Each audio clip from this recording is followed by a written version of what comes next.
بسم اللہ الرحمن الرحیم. ہم اپنے قرآن فہمی کے پہلے سیگمنٹ کا آغاز کرتے ہیں. ہم اس کے بارے میں پرومو میں بتا چکے ہیں کہ کس انداز سے ہم اس پروگرام کو لے کے چلیں گے. تو ہم شروع کرتے ہیں سورہ فاتحہ سے. سورہ فاتحہ نہایت ہی اہم سورہ ہے، اس لیے کہ ہمیں ان آیات کو نماز میں بار بار دہرانا ہوتا ہے.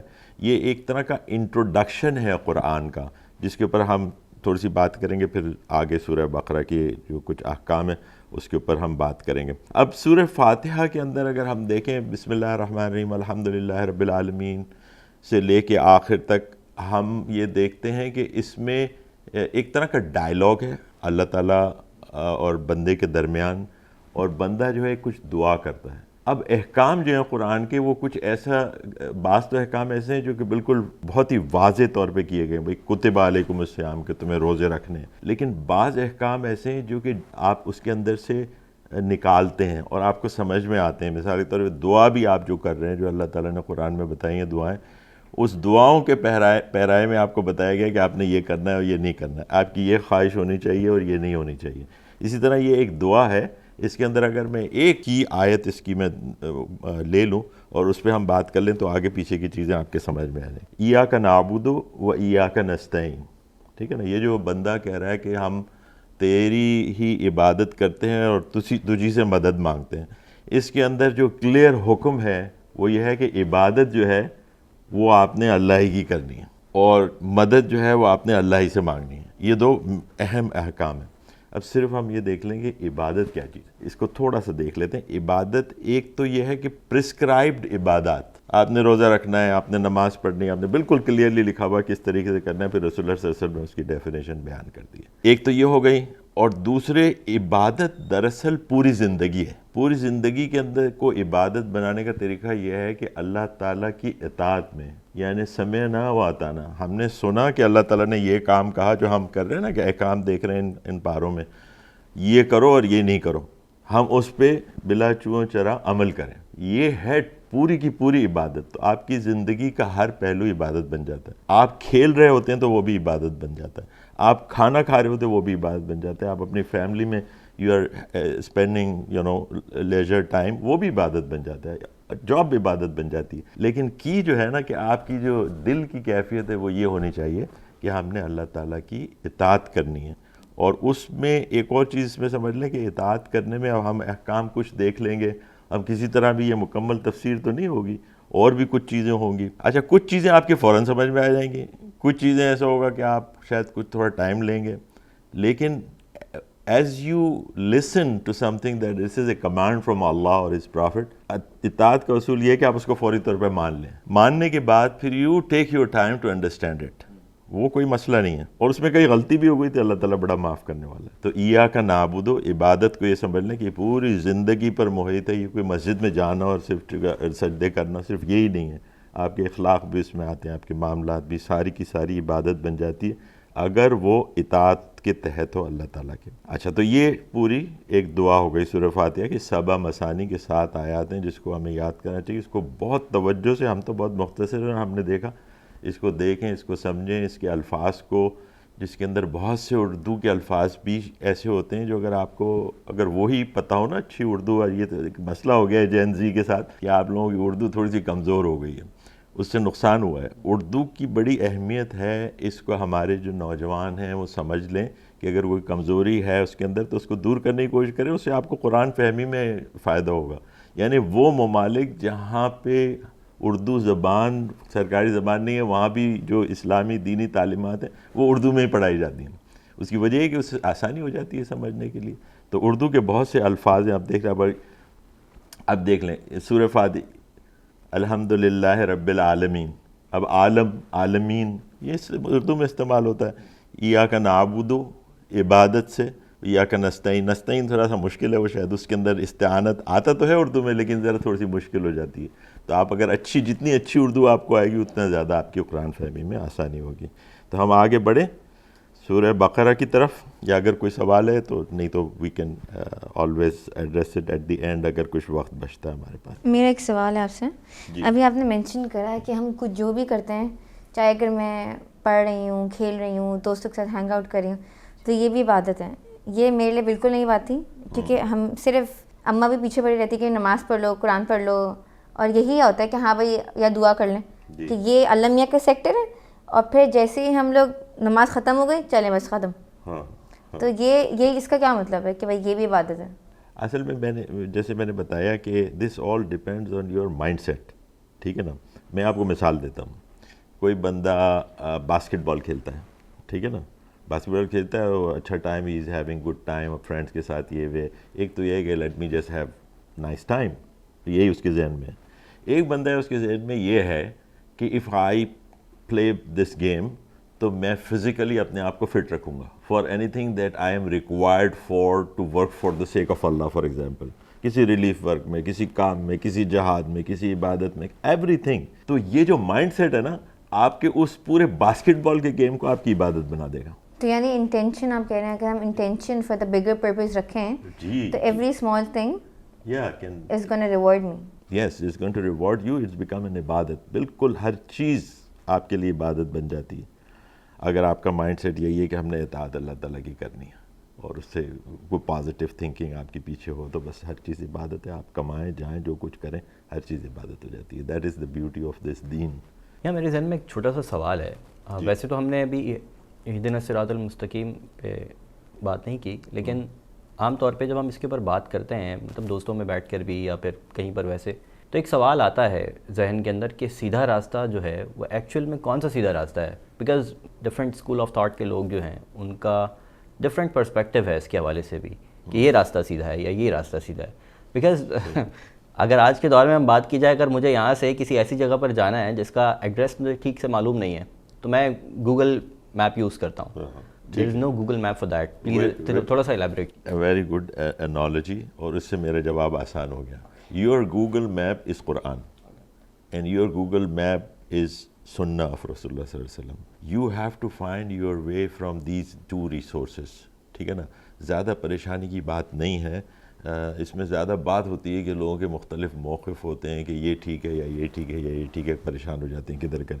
پہلی بات تو آپ یہ سمجھ لیں کہ جو میجر اور امپورٹنٹ چیزیں ہیں اس کے اندر بہت زیادہ اختلاف نہیں ہے. It is all commonly understood and followed. Details کے اندر اختلاف ہو جاتا ہے. وہ یہ کہ پھر قرآن اور سنت کو ہم نے فقہ کے مختلف انداز سے سمجھنے کی کوشش کی. اس میں فقہا کے درمیان بھی اختلاف ہوا which is a blessing actually in many cases. اس پہ ہم اور تفصیل میں بات کرنے کا موقع نہیں ہے، لیکن یہ کہ جو میجر چیزیں اس میں کوئی مسئلہ نہیں ہے. آپ کو قرآن اور سنت سے رہنمائی مل جائے گی، آپ کی زندگی بہت آسانی سے گزر جائے گی.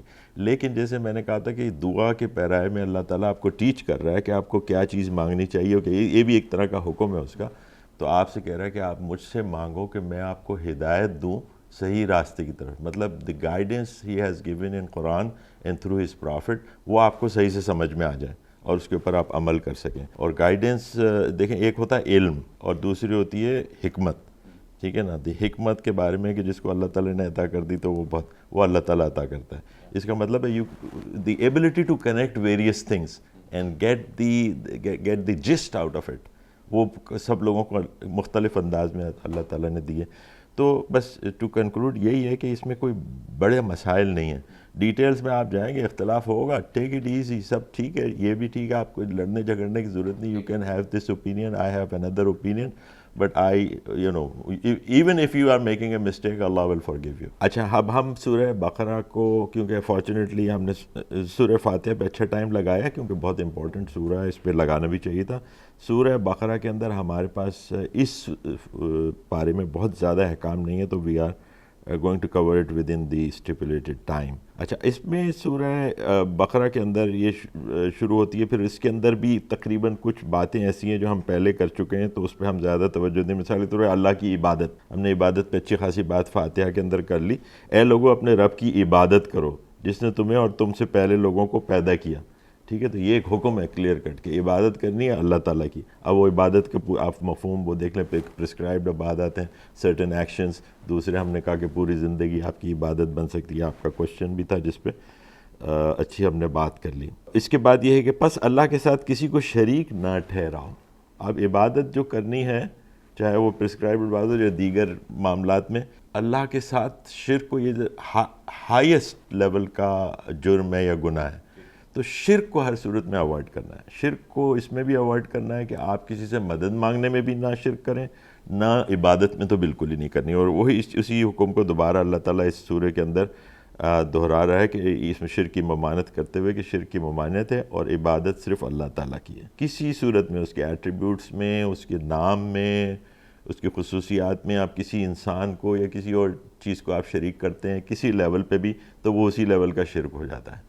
تو اس سے جس قدر اجتناب ہو اور اللہ تعالیٰ سے معافی مانگتی رہنا چاہیے کہ اس سے اس عقیدے کے معاملے سے میں آپ کو بالکل کلیئر رکھیں. باقی چیزیں اللہ تعالیٰ انشاءاللہ معاف کر دے گا, یہ بھی معاف کر دے گا اگر ہم معافی مانگیں گے. پھر اس کے بعد یہ کہ بس جب میری طرف سے تمہارے پاس ہدایت آئے تو جو میری ہدایت کی پیروی کرے گا.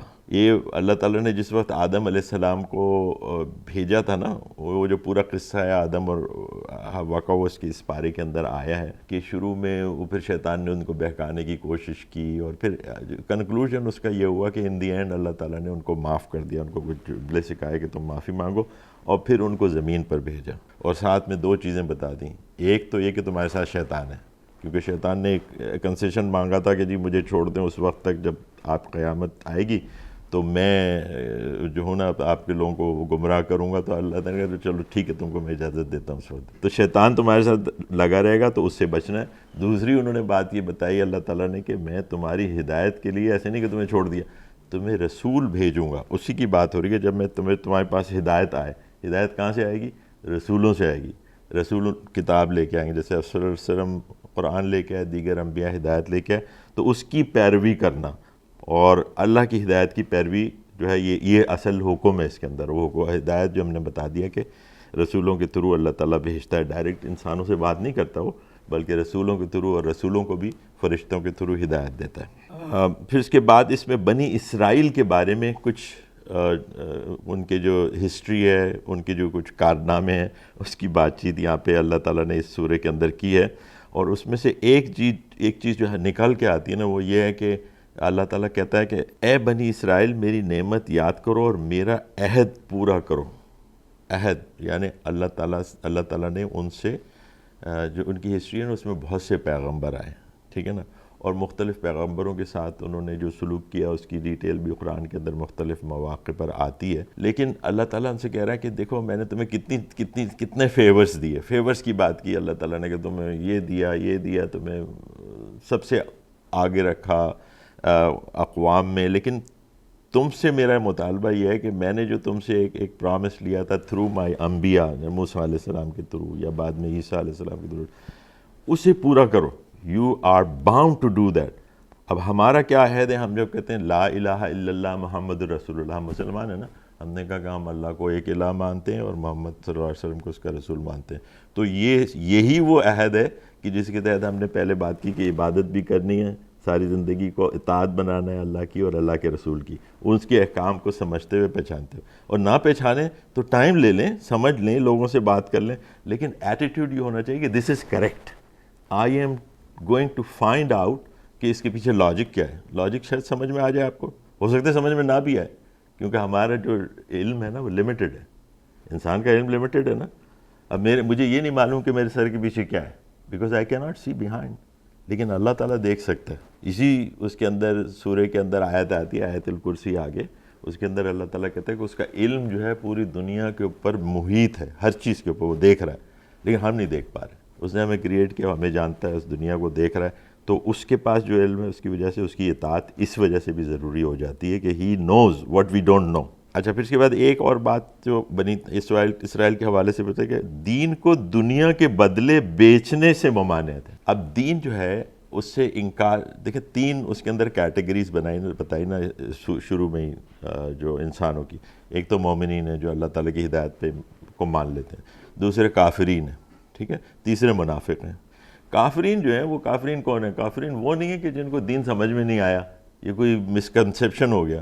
یہ وہ لوگ ہیں کہ یا تو اسٹبرن ہیں کہ ہم نہیں مانیں گے, ہم کوئی بہت بڑی چیز ہے, ہمارے پاس اللہ سے زیادہ علم ہے, یا وہ لوگ ہیں جو کہ کسی جیلسی کی وجہ سے, کسی پرائڈ کی وجہ سے وہ کہتے ہیں کہ نہیں ہم نہیں یہ بات مانیں گے. تو یہ بنی اسرائیل کا ویسے پرائڈ والا معاملہ بھی بہت زیادہ ہے. جیسے رسول اللہ صلی اللہ علیہ وسلم کو نہیں مانا نا, انہوں نے اس وجہ سے نہیں مانا کہ یہ بنی اسرائیل میں سے نہیں ہے, جو وہ ہے تعصب جو تھا نا, تو یہ ساری چیزیں آپ کو اس طرف لے جاتی ہیں کہ آپ یہ ساری دنیاوی چیزیں ہیں نا کہ میرا پرائڈ، میری فیملی، میرا علم، تو کہتے ہیں دین کو دنیا کے بدلے میں بیچنے سے ممانعت ہے اللہ تعالیٰ کی.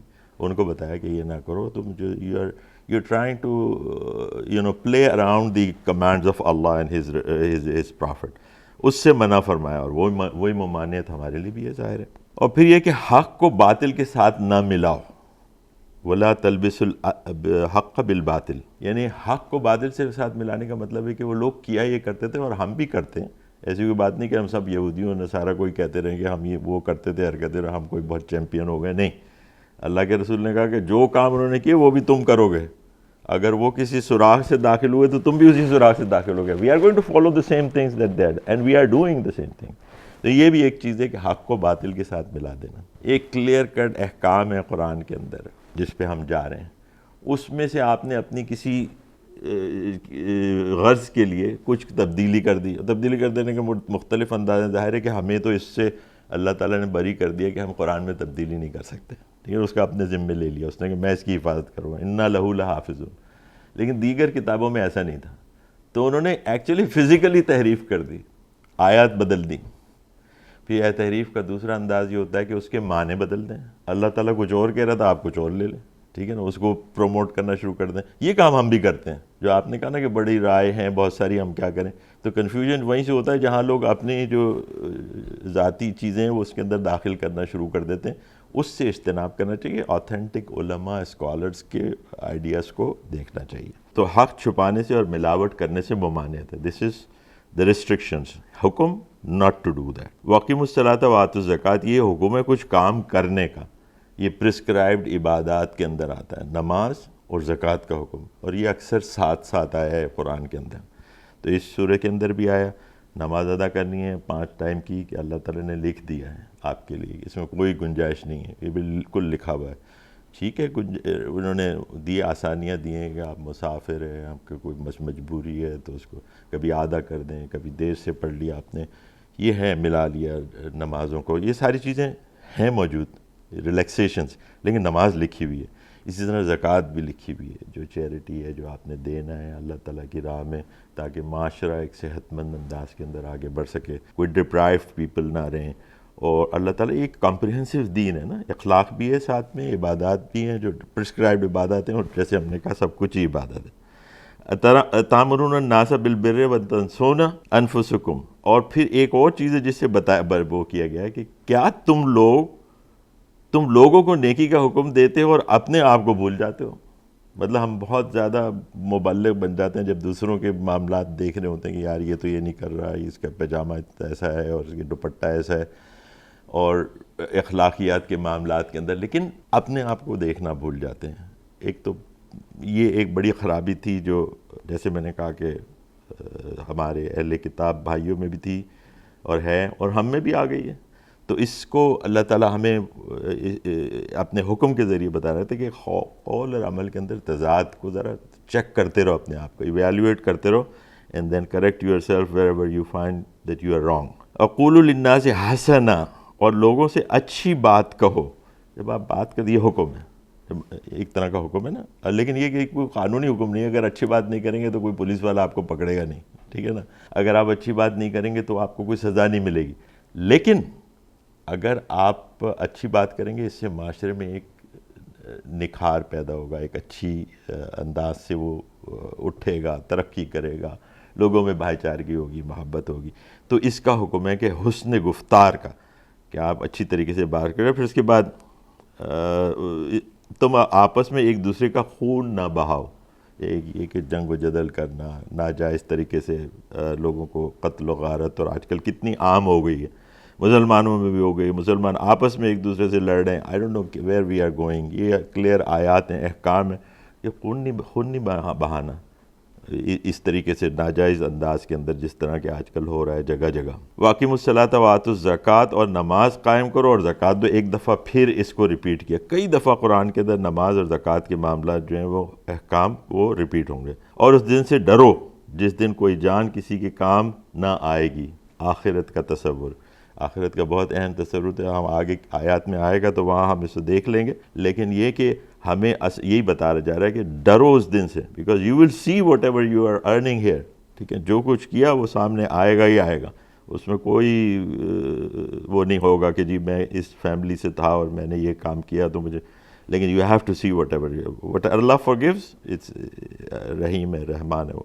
بس تمہیں موت نہ آئے مگر اس حال میں کہ تم مسلمان ہو. یعنی اسلام کے اوپر ہی زندگی گزارنی ہے اور اسلام کے اوپر ہی اس کا اختتام ہونا ہے کنٹینیوسلی. اس لیے وہ ہدایت کی جو ہے نا, اللہ تعالیٰ نے شروع میں بتایا کہ ہدایت مانگتے رہو اللہ تعالیٰ سے کہ کوئی ایسا موقع نہ آ جائے کہ تم اس سے پھر جاؤ. ایمان کا اعلان کرنا ہے اور کہہ دو کہ ہم اللہ پر ایمان لائیں. ٹھیک ہے, وہ کہ ایمان جو ہوتا ہے وہ اس وقت نہیں ہوتا کہ بھائی میرے دل میں ایمان ہے, آپ کو کہنا بھی پڑتا ہے. ٹھیک ہے, اپنی زبان سے بھی اقرار کا, اقرار باللسان و تصدیق بالقلب, یعنی لسان سے بھی زبان سے بھی کہنا ہے اور دل میں بھی رکھنا ہے. یہاں پہ ہمارا جو ہے نا یہ پارہ ختم ہوا. اس میں آپ دیکھ لیجئے نماز ہے, زکوٰۃ ہے, یہ ساری چیزیں اردو کے اندر استعمال ہوتی ہیں. تو جب یہ آپ کے سامنے آئے نا تلاوت کے دوران, تراویحوں کے دوران, تو اس کو کنیکٹ کرنے کی کوشش کریں. اور کچھ چیزیں ہم نے آج کور کر لی اور کچھ آگے قرآن کے دیگر سیگمنٹ جو ہم کریں گے اس میں کرتے رہیں گے. آپ کے کوئی سوالات اگر کوئی رہ گیا تو آپ کر لیجئے. نہیں تھا جی. یہاں میرا ایک کویسچن ہے. آپ نے شروع میں کہا کہ کسی سے مدد مانگنے میں بھی شرک نہ کرو, یا مدد مانگتے ہوئے بھی شرک نہ کرو. ایک وہ شرک کہ جو عبادت کے اندر شرک ہے وہ تو سب کو پتہ ہے, صحیح, سمجھ میں بھی آتی بات, کہ یہ کون سا شرک ہے؟ بہت اچھا سوال ہے آپ کا. اس میں یہ دیکھیے کہ اصل میں یہ ہوتا ہے کہ جب آپ کسی سے کوئی مدد مانگتے ہیں, مثلا کسی انسان سے آپ نے مدد مانگی, تو ایکچولی وہ آپ کی مدد نہیں کر رہا ہوتا, اس کے پیچھے اللہ کا حکم ہوتا ہے. یہ ایک ایجنٹ کے طور پہ کام کرتا ہے, کیونکہ دل کی کیفیت تو اللہ تعالیٰ بدل سکتا ہے نا. فرعون کی بیوی کے دل میں موسیٰ کے لیے محبت کس نے ڈالی تھی؟ اللہ تعالیٰ نے ڈالی تھی. تو اس نے ایک کام کیا تو ان کی وہ بچ گئے. اسی طرح بعض صحابہ ایسے تھے رسول اللہ صلی اللہ علیہ وسلم کے جو اس قدر احتیاط کرتے تھے کہ ان کے گھوڑے سے اگر کوئی چیز نیچے گر جائے تو وہ کسی سے کہتے نہیں تھے کہ مجھے اٹھا کے دے دو, بلکہ خود نیچے جا کے اٹھاتے تھے. ڈر یہ ہوتا تھا کہ کہیں سے مدد مانگے. یہ تو بہت ہائی لیول ہے نا. لیکن ہمیں بھی اپنے آپ کو اس طرف لے جانا چاہیے, کوشش کرنی چاہیے کہ میکسیمم ڈیپینڈنس آن اللہ, اور اسی سے مدد مانگیں اور کسی کے علاوہ کسی سے نہ مانگیں. And he will find the ways to provide you. رلائے کسی پہ نہیں کریں, مکمل امید کسی انسان سے. ہاں, ایجنٹ تو ہو سکتے ہیں لوگ دینے والے, آپ کے ماں باپ بھی آپ کو دیتے ہیں, دوست بھی دیتے ہیں, آفس بھی دیتا ہے, جاب بھی دیتا ہے. اب ہم انشاءاللہ نیکسٹ سیگمنٹ کے ساتھ دوسرے پارے کے ساتھ دوبارہ ملیں گے. السلام علیکم ورحمۃ اللہ.